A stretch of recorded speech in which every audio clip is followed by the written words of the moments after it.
Amigos, pues muy buenas tardes. Hoy tenemos como invitado especial a Carlos Corona. Yo creo que la gente que sabe de teatro, de actuación, de cine, de televisión, de series, alguna vez lo ha visto, seguro, estoy seguro. Me metí por ahí a hurgar en su filmografía y teatrología y demás. Y bueno, pues está en o ha estado en un montón de cosas. Carlos, ¿cómo le has hecho? Porque además te has vuelto medio camaleónico, ¿no? Has hecho de todo tipo de personajes. Por supuesto, sí. Primero que nada, bienvenido. Muchas gracias. Sí, afortunadamente he sido muy bendecido con muchas oportunidades haciendo personajes muy distintos, ¿no? Tanto en teatro como en series, un poquito en cine también. Y creo que, pues, he tenido como la oportunidad de hacer personajes distintos, ¿no? Y eso me da mucho gusto. También como director creo que he dirigido géneros muy distintos y formatos de teatro muy distintos, que van desde la ópera hasta el cabaret, hasta el teatro contemporáneo, el teatro de siglo de oro. Y siempre he pensado que eso se debe a que soy un tipo curioso, ¿sabes? O sea, me gusta mucho, siempre he dicho que hacer teatro es un buen pretexto para poder estudiar. Entonces me gusta entrar a formatos que no conozco o a tocar temáticas en obras de teatro que no conozco, o si me toca hacer un personaje de la Revolución Mexicana, agarrarlo como pretexto para estudiar la Revolución Mexicana. Y siempre me ha gustado acompañar el teatro de la investigación, la actuación de la investigación, ¿no? Porque ya hoy en día no me considero solamente gente de teatro, sino también de los medios audiovisuales, que he encontrado también un desarrollo ahí bien interesante para la ficción y para contar historias, ¿no? Ok.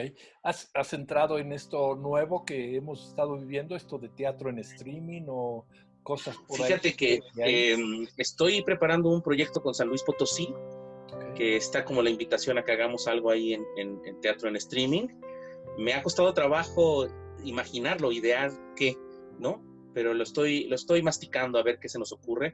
Por lo pronto estoy dando unos talleres en línea y también ha sido muy interesante pues compartir con colegas el tema del teatro y del análisis de texto a través de Zoom, ¿no? Son talleres muy, ¿cómo se llama?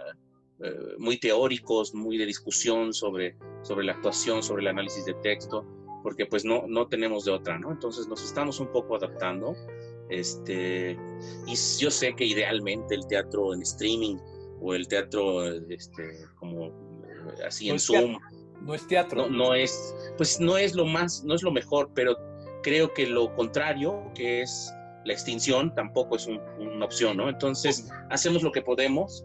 Y siempre he pensado que la fortaleza radica en adaptarse, ¿no? Y es lo que estamos tratando de hacer. Okay. Carlos, ahora que hablas justamente del taller de creación de personaje, medio vi que ya había terminado uno, pero que va a empezar otro. Así es. ¿Para cuándo? ¿Dónde se inscriben? ¿Qué se necesita? Pues nada, algo que ha sido muy padre este taller es que se ha inscrito gente de muchos lugares, tengo muchos alumnos que son de Los Ángeles, California, tengo alumnos que viven en Guadalajara, en Toluca, en Querétaro.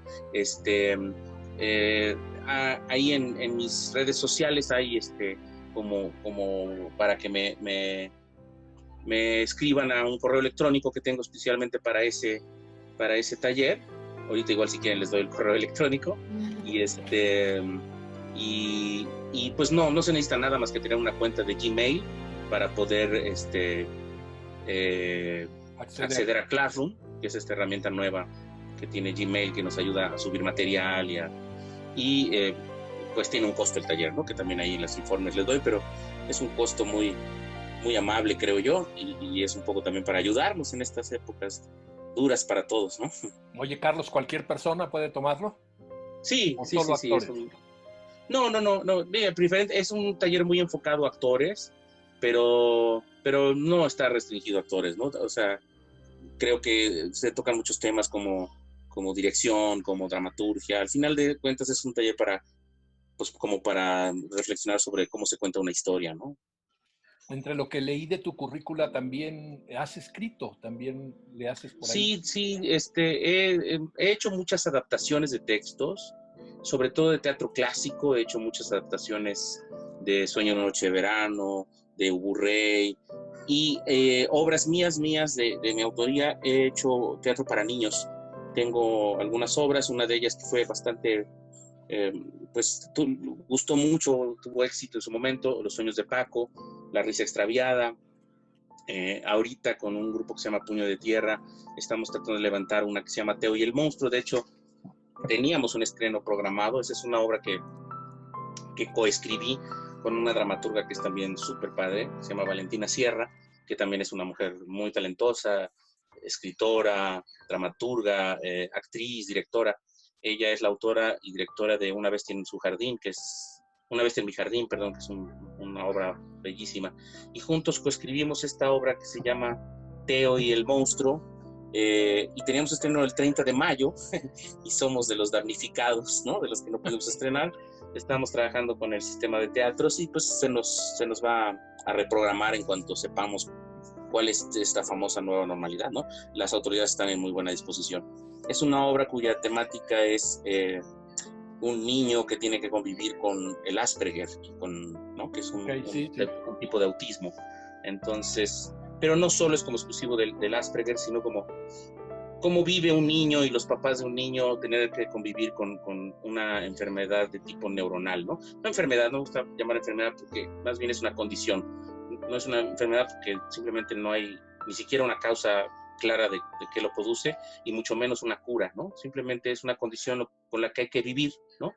Y hay que aprender a convivir con ella, entenderla. Tiene sus matices, tiene sus secretos, tiene sus formas de relacionarse con el mundo y si las entiendes se puede volver muy fácil, pero para llegar a entenderlas es lo que es complicado, ¿no? Encontrar la empatía y encontrar, pues sobre todo, no tener el miedo de preguntar, ¿no? tener miedo de pedir ayuda, decir cómo se maneja eso, ¿no? Una condición como el Asperger, ¿no? Y es una obra que un poco trata de eso. ¿Por qué justamente hablar? Perdón. Adelante. No, ¿por qué justamente hablar del Asperger? ¿En qué momento llegó esa curiosidad? Porque uno de mis hijos lo padece, ¿no? Porque he vivido con eso, ¿no? Y fue un proceso muy arduo de descubrir qué era, ¿no? O sea, una vez, porque pues afortunadamente mi esposa y yo notamos algo muy pronto y muy pronto decidimos poner manos en el asunto, pero del momento en que sabes que necesitas ayuda profesional al momento en que sabes qué es, en que lo nombras, puede ser un proceso muy difícil, muy cansado y muy doloroso, ¿no? Porque te enfrentas a cosas que no conoces y a un universo desconocido y como padre tienes mucho miedo, ¿no? De saber qué es lo que pasa, qué es lo que ocurre, ¿no? Y ya una vez que se nombra, ¿no? Es uno de los temas de la obra, una vez que se nombra, es esto, pues sí sientes un alivio, ¿no? Dices, bueno, ahora que sé, pues lo puedo manejar, ¿no? Pero ese momento en que no sabes es un momento complicado y difícil. Y pues bueno, nosotros lo vivimos y pues como siempre he escrito las obras de teatro que escribo, pues siempre trato de explorar en las preguntas que tengo que hacerme a mí mismo y en las necesidades creativas que tengo y no lo hago como con un afán de exponerme o de mostrarme, sino simplemente de tratar de entender mi propia vida, ¿no? Y tratar de entender mi propia realidad. Te entiendo perfecto porque yo tengo un hijo no con Asperger, pero con condición especial y muy parecido a lo que tú viviste aquí en familia y bueno, ciertamente cuando supimos por dónde atacarlo, pues como que respira uno, ¿no? Sí, bueno, se vuelve mucho más fácil, ¿no? Pero el momento de la incertidumbre es muy complicado, ¿no? Oye, yo he visto obras tuyas, te he visto actuar en teatro, te he visto actuar en algunas series, en algunas películas. De todo eso, ¿qué es lo que más te gusta? ¿Qué es con lo que te quedas? ¿La dirección, la actuación, el teatro, en serie, en cine? No lo sé. Dirigir es una necesidad que tengo grande, ¿sabes? De hecho, te puedo decir que desde que tenía yo 15 años fue lo que quería hacer. Antes que querer ser actor, antes que querer ser dramaturgo, yo quería dirigir teatro porque tuve la oportunidad en su momento de conocer a Julio Castillo de convivir un poco con él, y yo lo veía como una imagen así de alguien que yo quería ser, ¿no? Era un adolescente y él era amigo de mi madre, conocido de mi madre.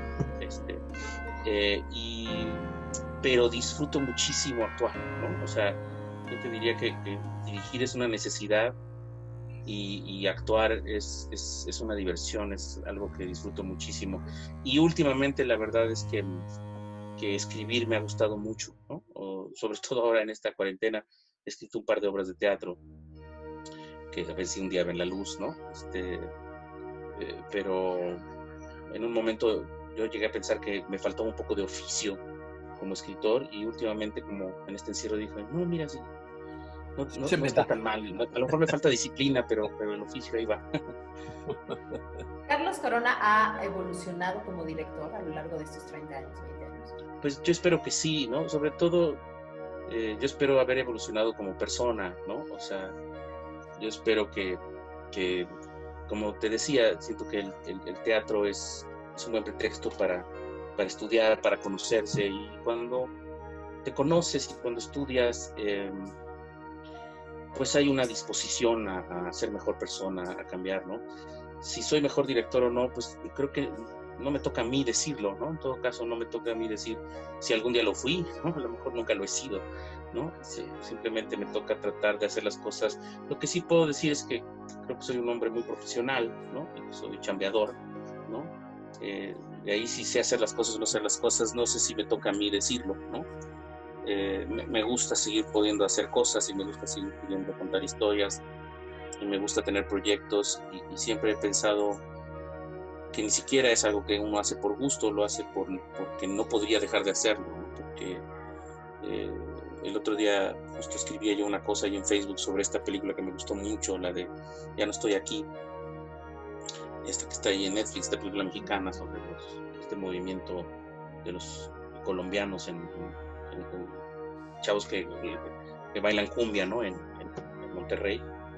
Y pensaba yo que lo que me hizo a mí reflexionar esa película es que al final de cuentas, como en este chavo que es el bailar o el diseñar peinados, es la única manera que él ha encontrado para comunicarse con el mundo, ¿no? Y que es un poco lo que nos pasa a nosotros, ¿no? Los que llevamos tantos años relacionándonos con el mundo a través de la escena, pues que nos la quiten, o que de pronto estemos encerrados, o que no sepamos cuándo se van a abrir los teatros o cuándo vamos a regresar a un set.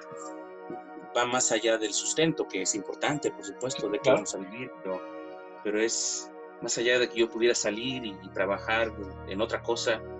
No sé cómo podría volver a comunicarme con el mundo y a vivir si no tengo ya la ficción, ¿no? Al ser un docente, ¿qué les transmites a las nuevas generaciones de directores? ¿Qué es lo que debe de tener un director o un actor?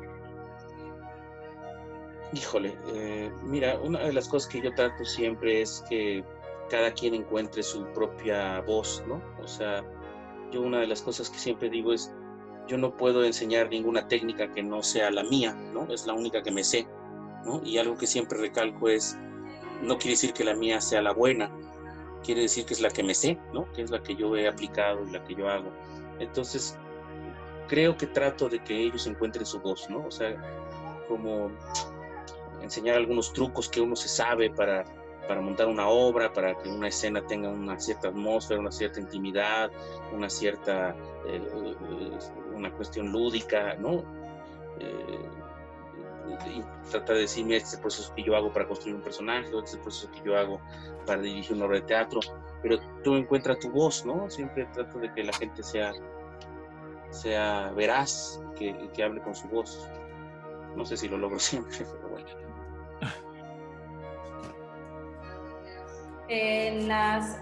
Justamente estaba escuchando que habías tú visto Don Quijote cuando eras niño, y hace unos años realizaste el personaje de Sancho Panza. ¿Algo pasó en ti actoralmente de decir, después de tantos años soy Sancho Panza? Imagínate, ¿no? No solo de hacer el Quijote, sino de estar en el Teatro de los Insurgentes, ¿no? O sea, claro. Yo la vi en el Teatro de los Insurgentes, la vi con Enrique Álvarez Félix, que no es la versión legendaria, no, la versión legendaria no la más bonita de todas, pero bueno.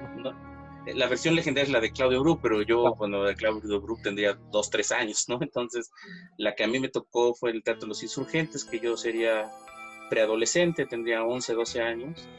Entonces, estar haciendo Sancho Panza en el teatro donde yo la vi, pues sí es algo que se te queda en el corazón, ¿no? Y más que una versión anterior a la que nosotros hicimos fue la que hizo el queridísimo Carlitos Cobos, que yo siempre he admirado muchísimo.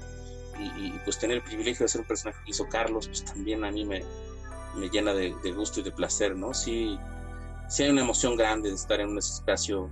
Te diría que es algo similar a lo que me pasó cuando tuve la oportunidad de ser a Yago en el Teatro Juan Ruiz de Alarcón, ¿no? Decir textos de Shakespeare y estar en el que yo considero el teatro más bonito de esta ciudad, que es el Juan Ruiz de Alarcón, pues son cosas que uno dice, para eso empecé a hacer teatro, ¿no? Eso fue lo que soñé la primera vez, ¿no?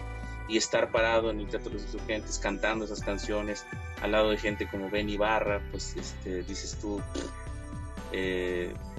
son de las cosas de las que me voy a acordar en los últimos minutos de mi vida, estoy seguro, ¿no? Oye, Claro que sí.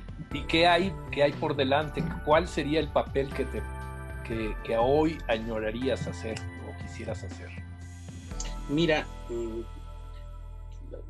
más que un papel en específico, tengo muchas ganas de hacer algún personaje de Molière, ¿sabes?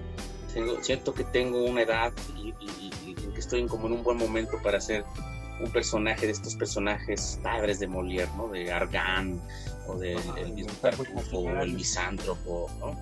Hacer un Molière es algo que desde hace mucho tiempo me entusiasma y tengo ganas de hacer, ¿no? También, si te hablo de series y de televisión, tengo ganas de hacer uno de estos personajes complejos, ¿no? Estos personajes como estos que llaman de pronto antihéroes, ¿no? Así como Walter White, ¿no? O sea, cuando ves series así como, pues, acabo de ver una que se llama Sucesión, ¿no? Personajes como el que hace Brian Cox, o como, te digo, Walter White de Breaking Bad, o el mismo Merlí, ¿no? De la serie catalana Merlí. Esos personajes que tienen tanto claroscuro, que no son ni todo buenos ni todo malos, y que además están en mi edad, ¿no? En mi rango. Me encantaría poder estar en una serie donde pudiera como explorar durante varias temporadas o por lo menos varios capítulos un mismo personaje, ¿no? Que es lo que es bien padre. Ves estos personajes en estas series de largo aliento y vas viendo cómo se van desarrollando, y creo que es una oportunidad como actor fabulosa, ¿no? Entonces, hacer un personaje de ese tipo en alguna serie.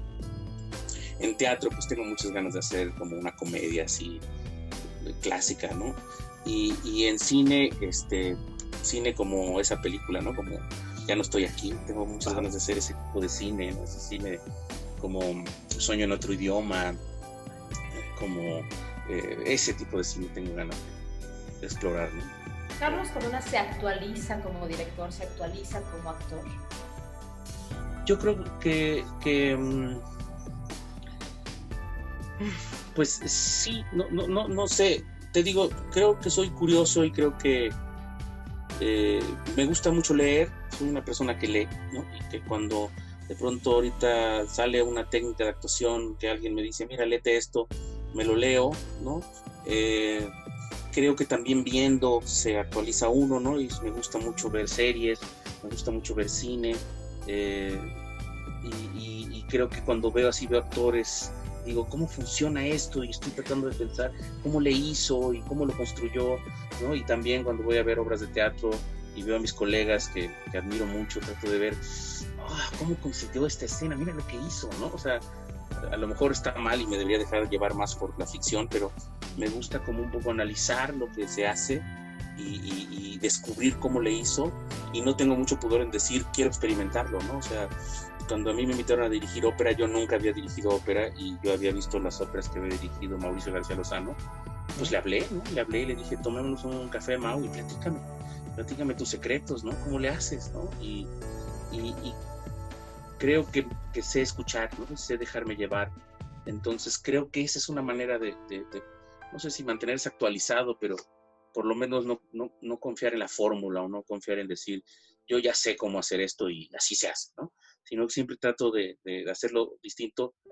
No sé si con la idea de me voy a actualizar, sino de, ¿y si ahora experimento esto? ¿Y si ahora le busco por acá? O sea, siempre he visto el teatro como un laboratorio y como un juego, y un poco así es como agarro los personajes, ¿no? Y agarro un personaje y digo, ¿y si camina así?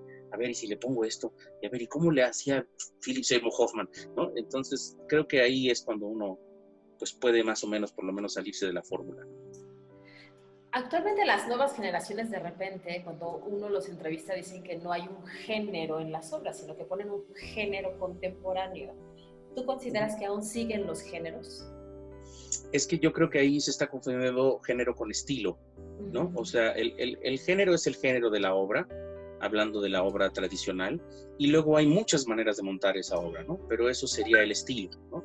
Hoy en día, pues sí, creo que ya no se montan obras de teatro de manera ortodoxa, entonces pues es difícil ver una obra de teatro de Shakespeare, que en género es una tragedia, pero está difícil verla montada en un estilo isabelino, ¿no? Normalmente se hacen estilos muy distintos que incluso en algún momento cambian el tono de la obra, ¿no? Entonces ahí me parece que más bien, el otro día me preguntaba alguien, ¿la comedia musical es un género? Y yo le decía, no, la comedia musical es un estilo. Tú puedes montar Romeo y Julieta, que es una tragedia en género, con un estilo de comedia musical y se llama West Side Story, ¿no? West Side Story, o como lo conocimos aquí, Amor sin barreras, pues es Romeo y Julieta, ¿no? Nada más que montada en un estilo de comedia musical, ¿no? Y en Nueva York.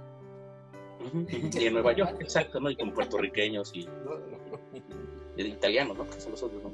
Sí. ¿Hay diferencias entre un teatro institucional y un teatro comercial? Hace rato que mencionábamos que obviamente tú has estado mucho tiempo en el teatro institucional y de repente entras al comercial, o sí sabemos que hay diferencias en cuestión económica, gente, que público, pero ¿cómo lo ves desde adentro? Creo que cada vez hay menos diferencia, ¿no? Creo que afortunadamente cada vez los mundos se mezclan más.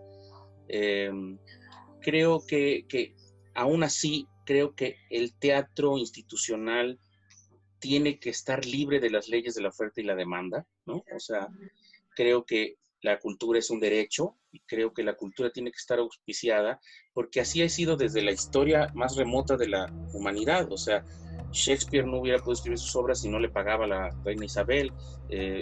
Miguel Ángel no se hubiera podido tardar 6 años en pintar la Capilla Sixtina si no le hubiera pagado el Papa, ¿sí? O sea, para que surja la cultura tiene que haber auspicio de parte de algún tipo de Estado, ¿no? Ya sea el Papa, el Rey, el Fonca, lo que sea, ¿no? Entonces, creo que para que se pueda surgir la vanguardia, para que pueda surgir directores que de pronto experimenten, que de pronto se tarden mucho en un proceso de creación o de pronto fallen, porque también a la hora de experimentar fallan, pues no puedes estar sometido a las leyes de la oferta y la demanda y a tener la necesidad de vender boletos.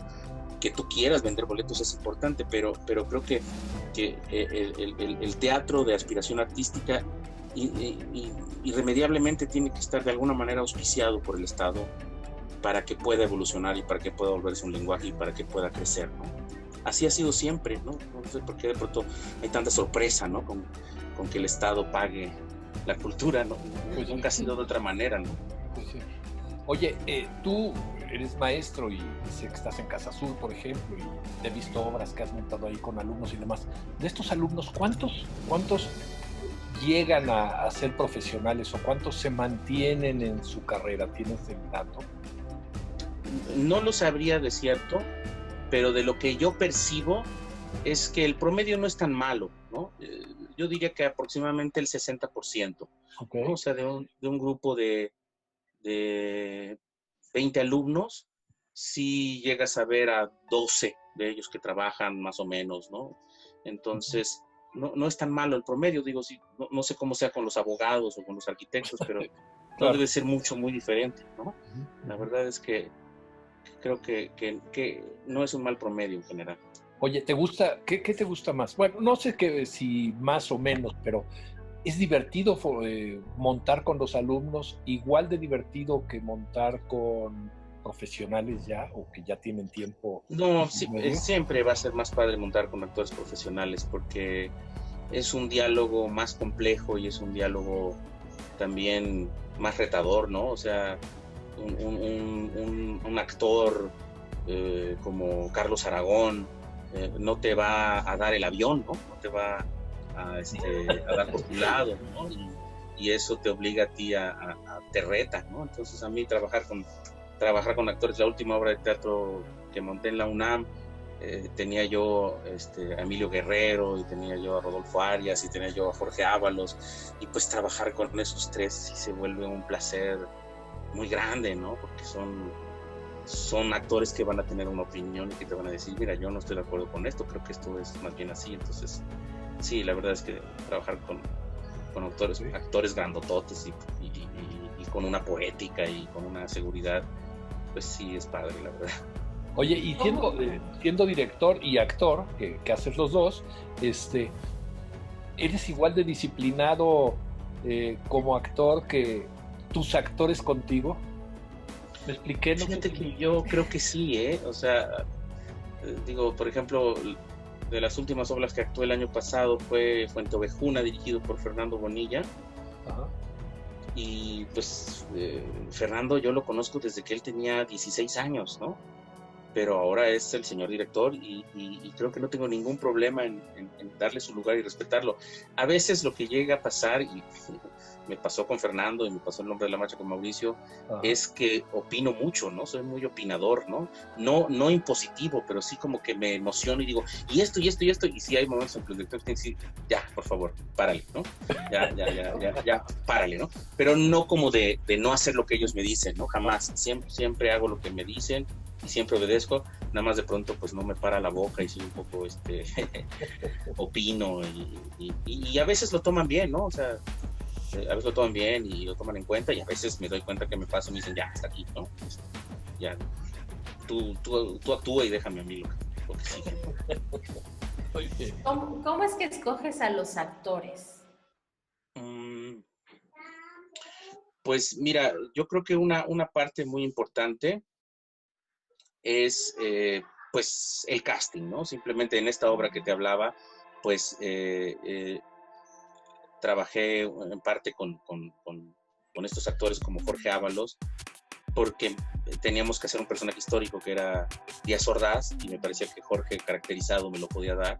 Y también Rodolfo Arias, que me sorprendió muchísimo, ya que empezamos a ver la caracterización, que es idéntico a López Mateos, ¿no? Pero es un presidente que no tenemos tan presente en el inconsciente colectivo, pero ya que empezamos a ver fotos y todo, dijimos, no, es que es igualito Rodolfo Arias a López Mateos, ¿no? Y entonces el casting, ¿no? O sea, como verlos en el casting, ¿no?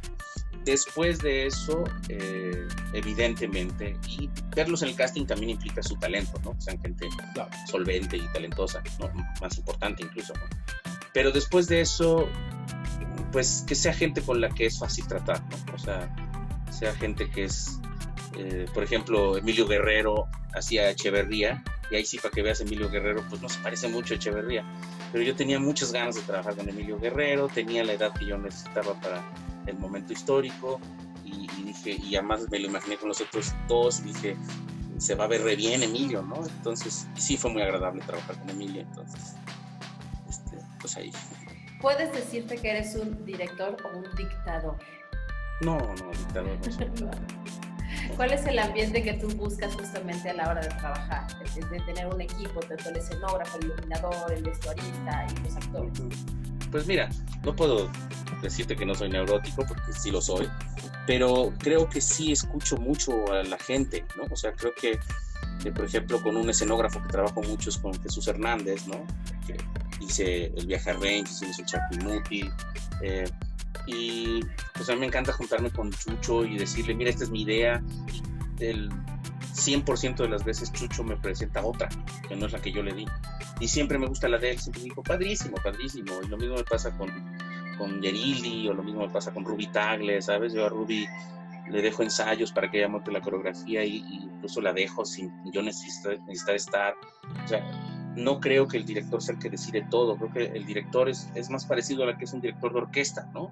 El director escénico orquesta todo, ¿no? Hace que todo conviva y que todo tenga un sentido y que todo funcione de una manera armoniosa, no solo a la hora de ejecutar, sino a la hora de la estética, ¿no? Que la estética combine una con la otra.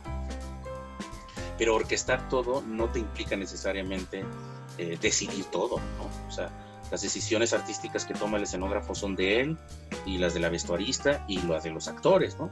Y tú lo orquestas para que todo tenga cierta armonía, pero no imponer, no. Si fuera eso, me iría a pintar cuadros yo solo en un estudio, ¿no? Claro. Eres egresado de la UNAM, orgullosamente. Sí.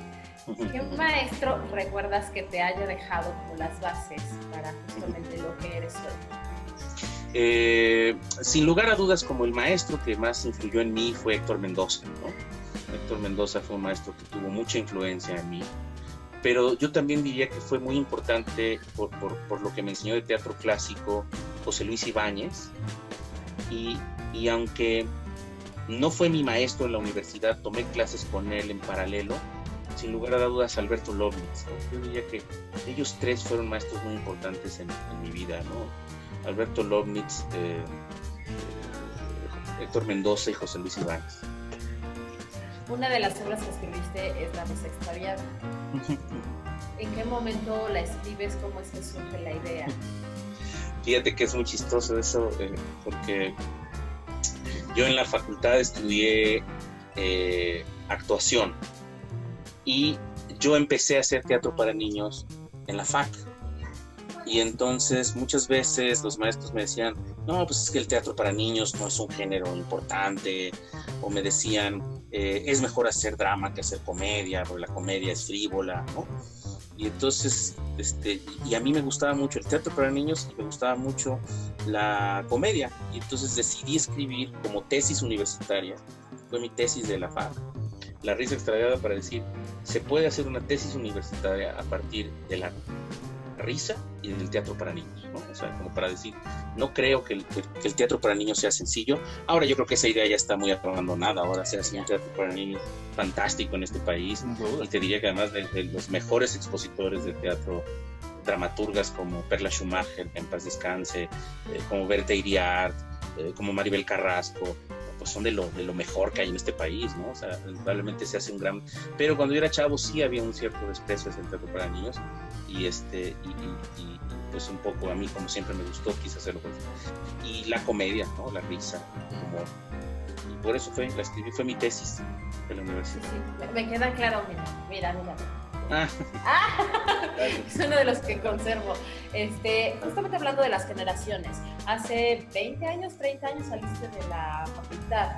Era mucho más fácil obtener becas, había menos competencia, ahora hay mucha más competencia, son más los egresados. Sí, claro, por supuesto. Ahora vemos muchas generaciones conviviendo, ¿no? Y una vez hay una persona que me dijo, todos creemos que somos la generación del medio, ¿no? O sea, todos pensamos que somos mi generación, los de arriba y los de abajo. Y ahora eso no es cierto, ¿no? Arriba de mí, o sea, tienes maestros de teatro que ya están cerca de los 80 años y siguen produciendo muy bien, ¿no? Y siguen teniendo derecho a pedir becas, ¿no? Y para abajo tienes chicos de 22, 23 años que ya están haciendo cosas padrísimas. Entonces, no, hombre, para arriba hay como 3, 4 generaciones y para abajo hay como 5, 6, ¿no?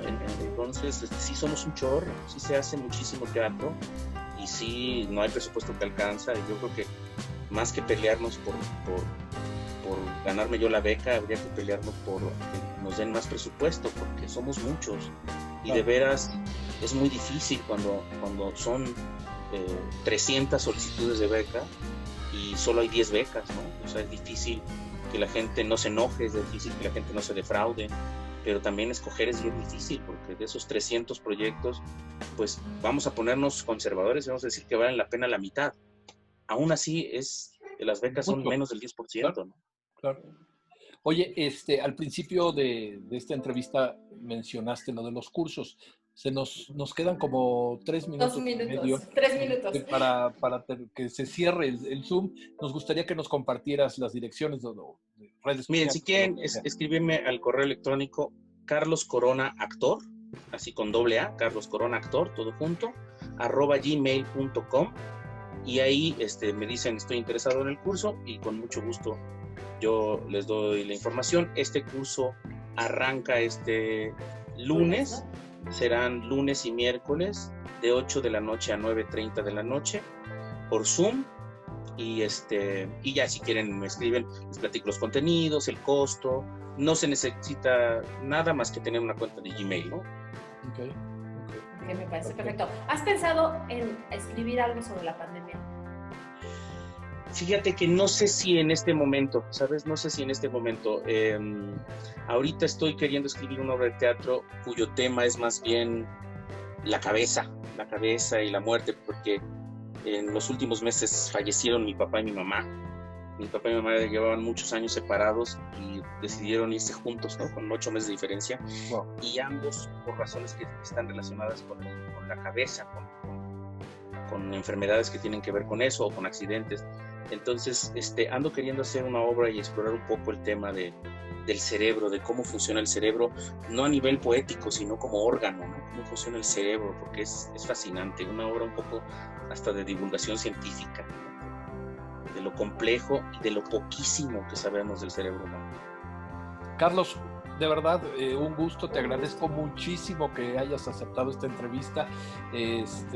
Hace mucho tiempo que yo ya tenía ganas de entrevistarte, por ahí te había mandado mensajes y no habíamos logrado...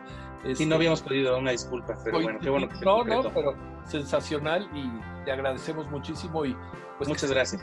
Pronto de esta pandemia y que regresemos al teatro. Que salgamos más unidos, más generosos y más fuertes. Eso es un honor tenerlo dentro del teatro. Todo lo contrario, el honor es mío, muchas gracias de verdad. Muchas gracias, Carlos. Muchas gracias.